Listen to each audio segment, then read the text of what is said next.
Dios les bendiga, sean bienvenidos a este espacio Vida Nueva en Jesús.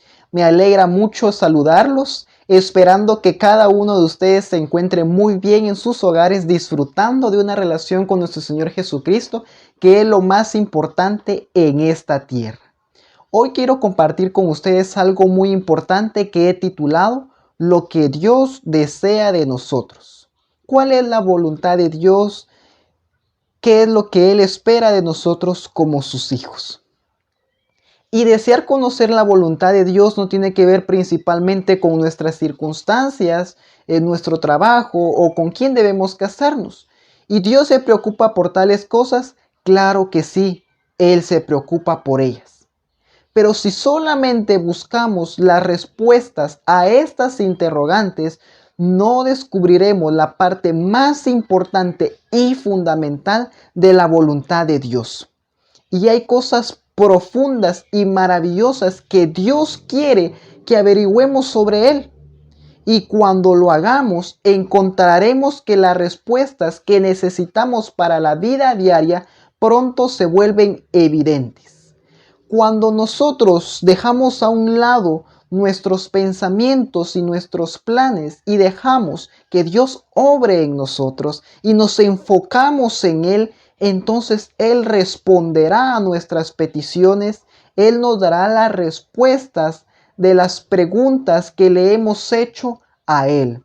Esto solamente sucederá cuando nosotros lo busquemos a Él por sobre todas las cosas.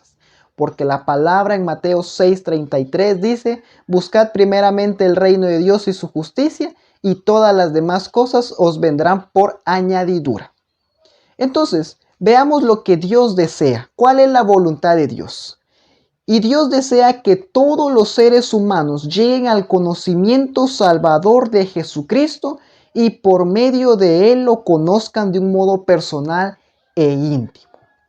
Veamos, Dios quiere que todos los seres humanos, que cada individuo llegue al conocimiento salvador de Jesucristo, que sea salvo, que sea salva, y que por medio de Jesús puedan conocer a Dios y puedan desarrollar una relación íntima y personal estrecha. Creo que para todos nosotros estas escrituras son muy conocidas. Juan 3:16 dice, porque de tal manera amó Dios al mundo que ha dado a su Hijo unigénito para que todo aquel que en Él cree no se pierda, mas tenga vida eterna. Y también veamos lo que dice segunda de Pedro 3:9. El Señor no tarda en cumplir su promesa, según entienden algunos la tardanza. Más bien, Él tiene paciencia con ustedes, porque no quiere que nadie perezca, sino que todos se arrepientan. Última escritura, Ezequiel 18:32. Yo no quiero la muerte de nadie, conviértanse y vivirán, lo afirma el Señor omnipotente. Entonces, en estas tres escrituras que acabamos de leer, podemos darnos cuenta cuál es la voluntad de Dios para con nosotros. La voluntad de Dios es que todos lleguemos al arrepentimiento, que todos seamos salvos. Esa es la voluntad de Dios, porque Él no quiere que nadie, absolutamente nadie, perezca. Por eso Él envió a su Hijo Jesucristo a morir en la cruz del Calvario, a cargar con todos nuestros pecados. Ahora solamente debemos recibirlo a Él por medio de la fe.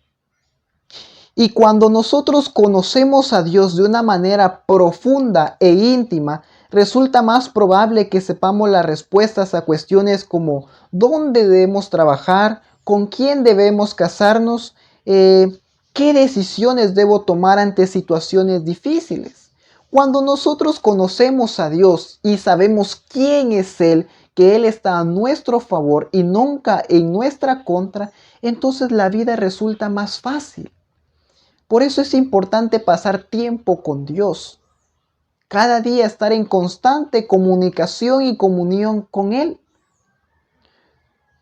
dejar de decir que Dios está hasta allá arriba, hasta en el tercer cielo, y quizás Dios no escuche mi oración, y cosas así. Saber que Dios está aquí en este lugar, en este momento, aquí conmigo, y está ahí con usted donde usted me está viendo. Él está ahí. Y por lo tanto debo verlo a Él como una persona y poder comunicarme con Él. Como por ejemplo cuando vamos a casa de un amigo o amiga y empezamos a conversar. Es el mismo caso con Dios. Que yo venga y le cuente a Él cuáles son mis problemas, cuáles son mis metas, cuáles son mis sueños, mis tristezas, mis alegrías, hablar con Él y compartirle lo que yo siento y dejar que Él hable conmigo y dejar que Él me haga saber qué es lo que Él quiere y espera de mí. No debemos tener una relación con el Señor de vez en cuando, solo cuando tengamos necesidad o porque hoy tengo un problema, yo voy a ir a la iglesia o voy a buscar a Dios. No debe ser así.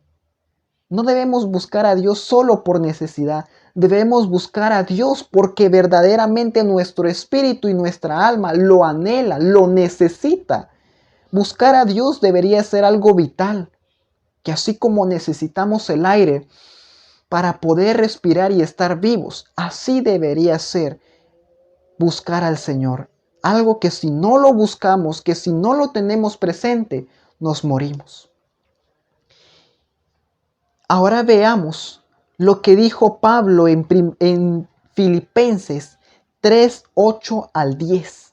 Dice así: aún más, a nada le concedo valor si lo comparo con el bien supremo de conocer a Cristo, Jesús, mi Señor. Por causa de Cristo lo he perdido todo y todo lo considero basura a cambio de ganarlo a Él y encontrarme unido a Él, no con una justicia propia adquirida por medio de la ley, sino con la justicia que se adquiere por la fe en Cristo, la que da Dios con base en la fe. Verso 10. Lo que quiero es conocer a Cristo, sentir en mí el poder de su resurrección y la solidaridad en sus sufrimientos, haciéndome semejante a Él en su muerte. ¡Wow! El apóstol Pablo dijo que su propósito determinado era conocer a Dios aún más profunda e íntimamente. Observemos que Pablo dijo, quiero conocerle a Él. Lo que quiero es conocer a Cristo, sentir en mí el poder de su resurrección y la solidaridad en sus sufrimientos, haciéndome semejante a Él en su muerte. Hoy en día hay personas que dan la impresión de que ya lo conocen todo, que han llegado a un punto en el que ya no necesitan aprender más. Sin embargo, Pablo, el misionero más importante que el mundo jamás ha conocido, dijo al final de su vida: mi deseo es continuar conociendo a Cristo, su persona y el poder de su resurrección.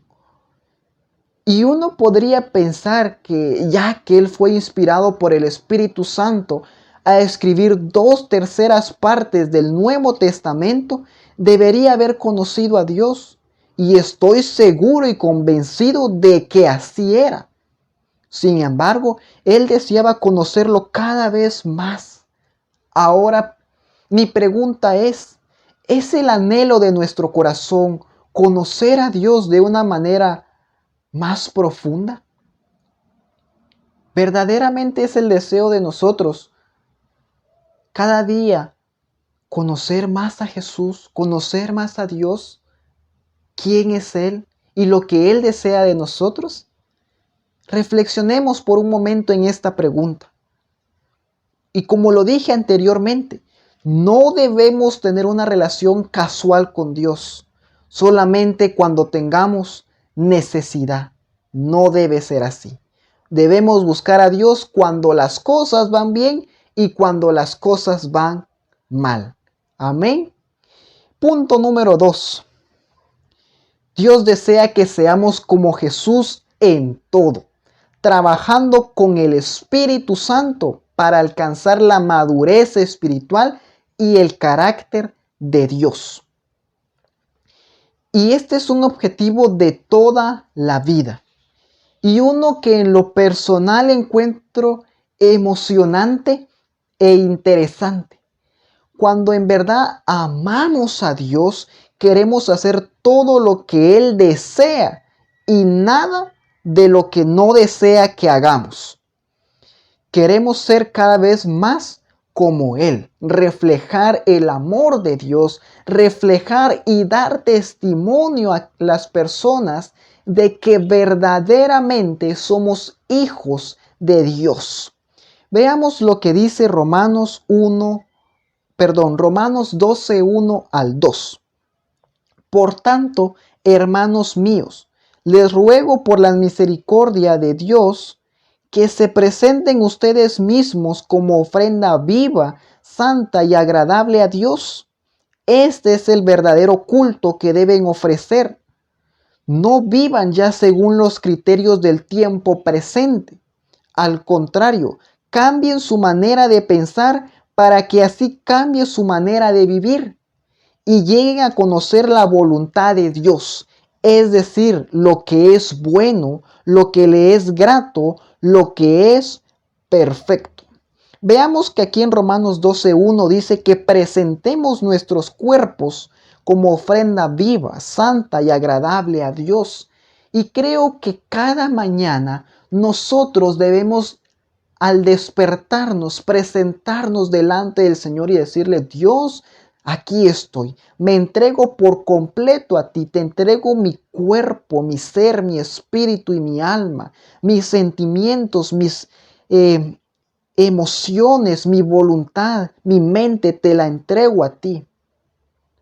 Debemos santificarnos cada día. A eso se refiere este versículo. Que nos presentemos a Él para que Él nos santifique, para que Él pueda obrar en nuestras vidas, para que pueda cambiar esas áreas en nosotros que deben ser cambiadas, que deben ser renovadas en nosotros. Para que nuestra carne, para que nuestra mente, para que nuestras emociones, nuestra alma se puedan sujetar a Él, para que se puedan alinear a la voluntad de Dios. Eso es lo que nosotros debemos hacer.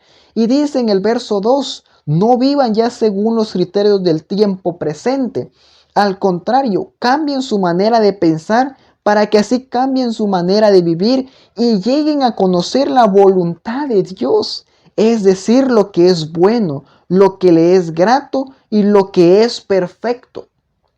En pocas palabras, Pablo está diciendo aquí que no debemos vivir según el mundo, que no debemos pensar según el mundo, como lo hace el mundo. Nuestra manera de pensar debe ser totalmente diferente ahora que hemos nacido de nuevo, ahora que Jesús vive dentro de nosotros. Ahora que somos hijos de Dios, nuestra manera de hablar, de pensar y de actuar deben ser diferentes a como lo era antes cuando estábamos en el mundo. Si antes actuábamos diferente y mentíamos, quizás no éramos honestos, era porque no teníamos a Jesús y no teníamos el conocimiento sobre Él. Pero ahora que ya tenemos conocimiento de lo que no le agrada a Él, no debemos seguir haciendo eso. Debemos renovar nuestra mente. ¿Y cómo vamos a renovar nuestra mente? Con la palabra de Dios, al estudiar la Biblia, al escudriñarla, cada verso, cada capítulo, la palabra de Dios cala en lo más profundo, en lo más recóndito de nuestro corazón, de nuestra alma, de nuestro espíritu y de nuestra mente. Y entonces es ahí donde el Espíritu Santo obra en nosotros, donde el Espíritu Santo nos hace saber lo que Dios quiere y espera de nosotros. Y buscar a Dios para alcanzar la madurez espiritual y la semejanza a Cristo puede ser la parte más ignorada de la voluntad de Dios. La madurez espiritual es un proceso que comienza cuando una persona acepta a Jesucristo como su Señor y Salvador. Él o ella renace en el Espíritu Santo y escoge vivir en Cristo. El apóstol Pablo dijo que el crecimiento espiritual es un proceso continuo. Entonces, por lo tanto, para que se desarrolle la madurez espiritual en mi vida, en nuestras vidas, debemos tomar la decisión de aprender la palabra de Dios para renovar nuestra mente y entonces obedecer aquello que hemos aprendido y ser rápidos cuando Él nos hable y nos diga lo que tenemos que hacer. La madurez espiritual es un proceso, no se da de la noche a la mañana. Es como un bebé cuando nace. Cuando vemos a un bebé, no nace con dientes, no nace hablando, no nace caminando. Es un proceso el que lleva. No podemos darle a un bebé carne porque no tiene dientes, por lo tanto no puede masticar. Lo mismo somos nosotros. Cuando llegamos a Jesús, somos como bebés espirituales. Estamos aprendiendo aún, vamos gateando. Conforme los años, conforme el tiempo, nosotros nos vamos alimentando, alimentamos esa comunión con el Señor, con el Espíritu Santo. Entonces empieza en nuestras vidas cambios. Empiezan a suceder cambios que el Espíritu Santo hace. Entonces nuestra manera de pensar va cambiando, ya es diferente. Empezamos poco a poco a caminar, empezamos ya a poder digerir palabra. Así es, ese es el proceso de la madurez espiritual. No se consigue de la noche a la mañana. Es un proceso el que nosotros llevamos para alcanzar la madurez espiritual. Todo requiere un esfuerzo de nuestra parte también. Que nosotros podamos buscar al Señor, escudriñar la palabra, orar, porque así es como nosotros alcanzamos la madurez espiritual. Porque entonces es el Espíritu Santo obra en nosotros y quita lo que no le es de su agrado. Y la madurez espiritual consiste en aprender cómo caminar en obediencia en Dios. Es tomar la decisión de vivir según el punto de vista de Dios en vez del humano. Por eso en el versículo anterior Pablo nos decía que ya no debemos pensar ni actuar como lo hace el mundo, sino que ahora debemos pensar y actuar como Jesús lo hizo cuando estuvo en esta tierra. Y esa es la madurez espiritual, caminar en obediencia a Dios, de vivir según el punto de vista de Él y no el humano, agradar a Dios y no al ser humano. En Gálatas 5:16 y versículo 25 nos da la clave. Dice, digo pues, andad en el Espíritu y no satisfagáis los deseos de la carne. El 25, si vivimos por el Espíritu, andemos también por el Espíritu. Y la palabra andar en el verso 16 viene de la palabra griega peripateo, que significa caminar con un propósito a la vista.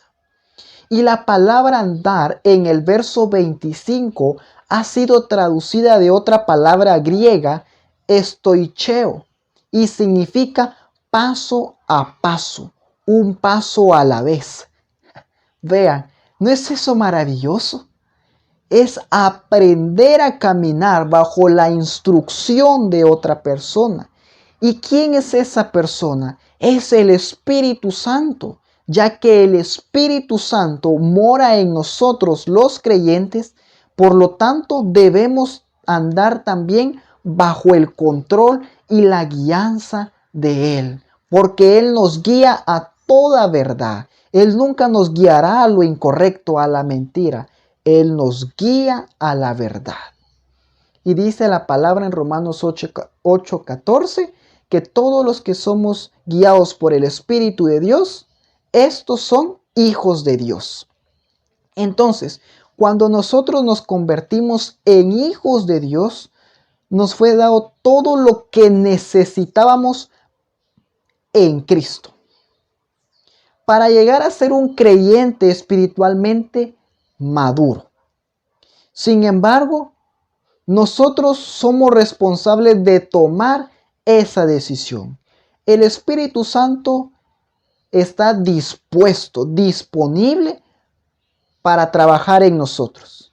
Pero si nosotros no le abrimos la puerta de nuestro corazón, si nosotros no tomamos esa decisión, entonces Él no podrá obrar en nosotros. Él nunca nos obligará. Recordemos que el Señor nos dio un libre albedrío para saber qué es lo bueno y qué es lo malo. Y nosotros tomamos la decisión si queremos que el Espíritu Santo trabaje en nosotros o no. Pero esa es decisión de cada uno de nosotros. Entonces, ¿escogeremos usar y aplicar los principios de Dios en nuestra vida? Lo maravilloso de someterse a la madurez espiritual o al proceso de maduración es que nosotros cambiaremos, y cuando salgamos a la calle las personas nos dirán, pero es que esta persona tiene algo diferente. Pero ¿qué tienes que te veo tan diferente? Tus actitudes, tu forma de hablar, tu forma de pensar. Es que estás muy diferente. Es porque el Espíritu Santo está obrando en nosotros. Es porque entonces estamos reflejando el carácter de Cristo. Estamos dando testimonio de que verdaderamente somos hijos e hijas de Dios. Amén. Entonces, nosotros no debemos de preocuparnos acerca de llegar a ser maduros, porque Dios provee el cambio. Él nos asemejará a la imagen de Jesucristo a medida que nosotros nos entreguemos en humildad a su Espíritu Santo y aprendemos su palabra. Debemos aprender a ser humildes. Como lo dije, hay personas que hoy en día creen que lo saben todo, pero no es así. Si Pablo, el gran Pablo, dijo que él deseaba conocer aún más a Dios, a Jesús, y sentir el poder de su resurrección. Y él fue inspirado por el Espíritu Santo a escribir 2/3 partes del Nuevo Testamento. Él quería conocer más al Señor. Y por lo tanto nosotros debemos tener esa misma actitud, ser humildes, porque cada día se aprende algo nuevo. Cada día aprendemos algo nuevo. Y si nosotros no somos humildes, no puede trabajar el Espíritu Santo en nuestros corazones. Amén. Punto número 3. Dios desea que conozcamos su palabra, porque esa es la única forma de conocerlo a Él con exactitud.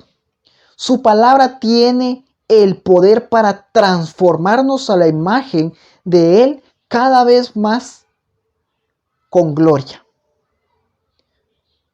Amén. Su palabra tiene el poder para transformarnos a su imagen cada vez con más gloria. Veamos lo que dice 2 Corintios 3:18.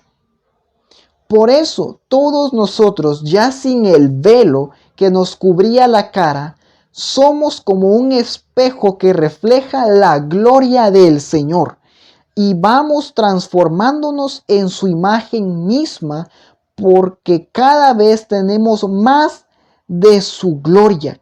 Y esto por la acción del Señor, que es el Espíritu.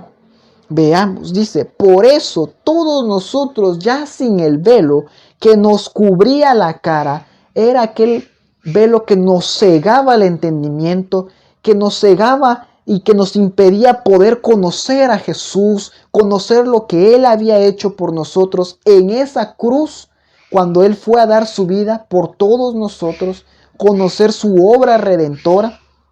Dice, somos como un espejo que refleja la gloria del Señor y vamos transformándonos en su imagen misma porque cada vez tenemos más de su gloria y esto por la acción del Señor que es el Espíritu. Entonces, por eso decía que su palabra tiene el poder de transformarnos a su imagen cada vez con más gloria. Y la palabra de Dios nos da a conocer su voluntad en cada ámbito de la vida. ¿Cuál es la voluntad de Dios para con nosotros? ¿Qué es lo que Él espera de nosotros? Es que en la palabra de Dios encontramos todo lo que necesitamos. Es nuestro manual de vida. Cuando nosotros compramos un electrodoméstico, una refrigeradora o un microondas, una lavadora, vienen con un manual para que nosotros podamos ver cómo funciona, qué hacer en dado caso sucede algo. Y para eso nos sirve un manual, para guiarnos. Lo mismo es la palabra de Dios. En ella encontramos todo lo que necesitamos, cómo debemos vivir, cómo debemos caminar nosotros. Debemos caminar en amor, en fe, cómo debemos tratar a las personas con amor, que debemos dar testimonio de que somos hijos de Dios. Esa es la manera en que la Biblia nos guía. Ese es nuestro manual. Así como en un diccionario encontramos las definiciones de palabras que desconocemos y que en un diccionario muchas veces no encontramos lo que buscamos y recurrimos a otras fuentes y encontramos la definición. Pero en la Biblia encontramos todo. No existe ningún libro como la Biblia. Ningún otro libro como la Biblia. La Biblia es única. En ella encontramos todo. No hace falta nada. Porque ahí está todo. Porque fue el mismo Dios, fue el mismo Espíritu quien escribió la Biblia. Amén. Y punto número 4. Es la voluntad de Dios que aprendamos a amarlo a Él, a amar a los demás y a amarnos a nosotros mismos. Veamos lo que dice Mateo 22, 37 y 39. Cuando le preguntaron a Jesús cuál era el mandamiento más importante, o sea, la voluntad de Dios, Él respondió: ama al Señor tu Dios con todo tu corazón, con toda tu alma y con toda tu mente. Este es el más importante y el primero de los mandamientos. Pero hay un segundo parecido a este. Dice: ama a tu prójimo como a ti mismo. Veamos, y creo que esto de aprender a amar a Dios y a otros y a nosotros mismos es el mandamiento más importante y constituye un tema al que debemos dedicarle una gran cantidad de tiempo de estudio. El Señor nos dice aquí que lo amemos a Él con todo nuestro corazón, con toda nuestra alma y con toda nuestra mente. Porque este es el primer y más importante de los mandamientos. Que lo amemos a Él por sobre todas las cosas. Que lo pongamos a Él en primer lugar. Y que lo mantengamos a Él también. Porque el ponerlo y el mantenerlo son cosas muy distintas. Debemos poner al Señor siempre en primer lugar y mantenerlo a Él por sobre todas las cosas. Buscarlo a Él, porque dice la palabra que cuando lo buscamos a Él, todas las demás cosas vienen por añadidura. Y luego dice el segundo: ama a tu prójimo como a ti mismo.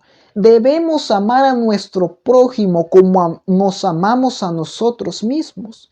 Nuestro prójimo no solo es mi madre, mi padre, mi hermano, mi hermana, mis familiares, sino son todas aquellas personas que están en el mundo. Ellos son mi prójimo. Aquel borrachito que encontramos en la calle es nuestro prójimo y no debemos verlo con desprecio o incluso con asco, porque es nuestro prójimo. Debemos verlo con ojos de amor, porque es una persona, una criatura, una creación de Dios, y en cada persona debemos ver al Señor. Al contrario, debemos ayudar a esta persona con un plato de comida, con algo de ropa. Debemos amar a aquellas personas que nos ofenden, que nos insultan, aquellas personas que nos han herido, nos han lastimado sentimentalmente también. Debemos amarlas, bendecirles y ayudarles si tuvieran alguna necesidad, porque esa es la voluntad de Dios, que lo amemos por sobre todas las cosas y que amemos a nuestro prójimo. Y si nosotros verdaderamente decimos que amamos a Dios y no amamos a nuestro prójimo, entonces somos mentirosos, dice la palabra. Porque, ¿por qué decimos que amamos a Dios? Amamos a alguien que no vemos, pero no podemos amar a alguien que vemos. Entonces, si yo amo a Dios, voy a amar a mi prójimo, puedo amarlo. Y eso se logra a través de la obra que hace el Espíritu Santo en nuestro corazón, para que podamos amar a nuestro prójimo. Pidámosle al Señor que nos ayude a poder amar a las personas, porque hay personas que tienen caracteres diferentes, actitudes diferentes. Pero yo sé que si le pedimos al Espíritu Santo y al Señor que nos ayude a poder amar a esa persona, Él nos ayudará a amarla, a bendecirles.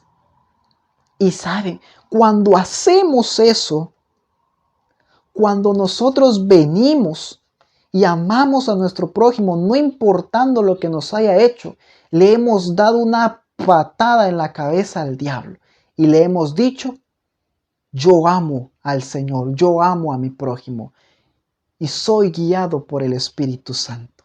Amén. Entonces, esto era lo que yo quería compartir con ustedes en este momento. Lo que Dios desea de nosotros, cuál es la voluntad de Dios, qué es lo que Él espera de nosotros. Oramos. Padre, gracias te damos por este tiempo, por la palabra recibida a esta hora, Señor. Te pido que nos ayudes a poder compartir nuestra fe con otras personas para que puedan llegar al pleno conocimiento salvador tuyo, amado Señor. Te pido que cada día nos ayudes para poder cooperar y trabajar con el Espíritu Santo para llegar a ser espiritualmente maduros y poder alcanzar ese carácter de Jesús. Que nos ayudes también, Señor, dándonos sabiduría y entendimiento para escudriñar tu palabra, Señor, porque sabemos que la única forma en que te podremos conocer con exactitud y es la manera en que nosotros sabemos, en la que nosotros sabremos cómo debemos caminar, Señor, y que nos ayudes a poder amarte a ti y amar a nuestro prójimo. Gracias, Padre, gracias, Hijo, y gracias, Espíritu Santo. Amén y amén. Dios les bendiga y muchas gracias por acompañarme hoy en Vida Nueva en Jesús. Recordemos que solamente Él sana, transforma, ama, restaura y salva nuestras vidas. Hasta en una próxima ocasión.